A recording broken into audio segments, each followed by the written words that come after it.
रोम तो रोम हेलो, जय भाइयों। श्री राम दोस्तों। तो आज की व्लॉग की स्टार्ट होती है आष्टा बस स्टैंड से। तो हम बस में बैठ जाते हैं और निकल लेते हैं इंदौर की सड़कों की ओर। और आ जाते हैं हम सीधे ही इंदौर। इंदौर आते ही सीधे आते हैं हम रेलवे स्टेशन पे। और फिर हम रेलवे स्टेशन में अंदर इंटर हो चुके थे। तो अंदर इंटर होते हुए हम बैठ जाते हैं सीधे ट्रेन में और निकल लेते हैं हमारी काशी विश्वनाथ की यात्रा की ओर। तो ट्रेन के तो नज़ारे ही कुछ चलो। और थे। तो अंधेरा हो जाने के कारण हम डायरेक्ट सो जाते। और जब हमारी आँख खुली तब तक तो सुबह ही हो चुकी थी। लेकिन सुबह-सुबह तो ट्रेन का नज़ारा ही कुछ अलग चल रहा था। देख सकते हैं आप कितना बढ़िया व्यू आ रहा है। यहाँ के नज़ारे की तो कुछ बात ही अलग निराली थी। तो यहाँ की तो बात ही कुछ अलग ही थी। तो कितना बड़ा व्यू है आप भी देख सकते हो। और जैसे ही ट्रेन रुकती है वैसे भी हम बाहर निकल के ट्रेन के नज़ारे ही देखने लग जाते। और हमें आते-आते तो रात ही हो चुकी थी। तो आप टाइम भी देख ही सकते हो। तो काशी विश्वनाथ पहुंचते ही हम निकल लेते हैं ऑटो में सीधा रूम की। और पहुंच जाते हैं सीधे रूम पे। तो रूम के तो नज़ारे ही कुछ अलग थे। और रूम पे आते ही हमको मिल जाता है सीधे ही खाना। तो हम खाना खा के डायरेक्ट ही सो जाते हैं।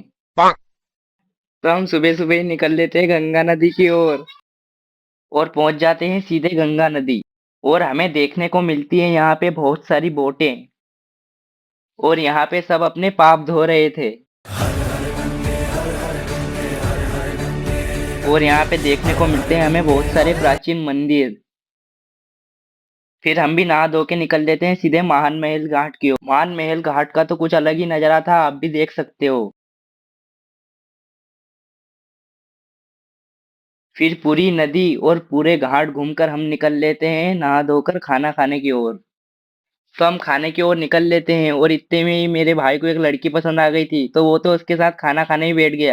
तो हमें कुछ ये दृश्य भी देखने को मिले। और यहाँ फॉरेनर्स की तो कमी नहीं थी, इतने फॉरेनर मिले कि आप देख ही सकते हो। बेटा मन में लड्डू फूटा। तो हमें तो आते-आते ही शाम हो गई थी। और ये देखो श्री काशी विश्वनाथ धाम रात में कुछ इस तरह दिखता है। फिर हम बोट में बैठते ही आ जाते हैं सीधे नदी पे और देखने को मिलती है हमें श्री गंगा आरती। और फिर हम निकल लेते हैं बस में बैठ के प्रयागराज की ओर। तो प्रयागराज में आते ही हम आ जाते हैं सीधे साईं बाबा मंदिर। और साईं बाबा के मंदिर में हमें पहले की कुछ चीजें भी देखने को मिली। फिर चल देते हैं हम प्रयागराज में गंगा नदी की ओर। और ये है गंगा नदी के किनारे प्रयागराज में हनुमान किला। और यहाँ गंगा घाट के किनारे हमें कुछ साधु संत भी देखने को मिले। और फिर चल देते हम सीधे नदी की ओर। तो यहाँ के पंछियों की तो कुछ बात ही अलग थी। और फिर हम भी बोटिंग ही करने लग गए थे। अरे भोलेनाथ आप यहाँ, तो हमें छोटे छोटे भोलेनाथ भी देखने को मिले। फिर हम भी गंगा नदी में स्नान करके आ जाते हैं श्री प्राचीन हनुमान मंदिर। और हम हनुमान मंदिर में एंटर हो चुके थे। फिर हमें देखने को मिलते हैं लेटे हुए हनुमान जी, आप भी दर्शन कर लो। और फिर हम चल देते हैं सीधे रेलवे स्टेशन की ओर। और रेलवे स्टेशन के अंदर आते ही हमें कुछ शानदार दृश्य देखने को मिलते हैं, जैसे हारमोनियम, तबला और ढोलक। और फिर चल देते हैं हम सीधे घर की ओर। और आ जाते हैं सीधे ट्रेन में। और दोस्तों कुछ मनोरंजन भी जरूरी ही था। फिर रेलवे स्टेशन से बस में बैठ के हम निकल लेते हैं सीधे बस स्टैंड की ओर। तो इंदौर आते ही हम आ जाते हैं सीधे इंडेक्स मेडिकल कॉलेज।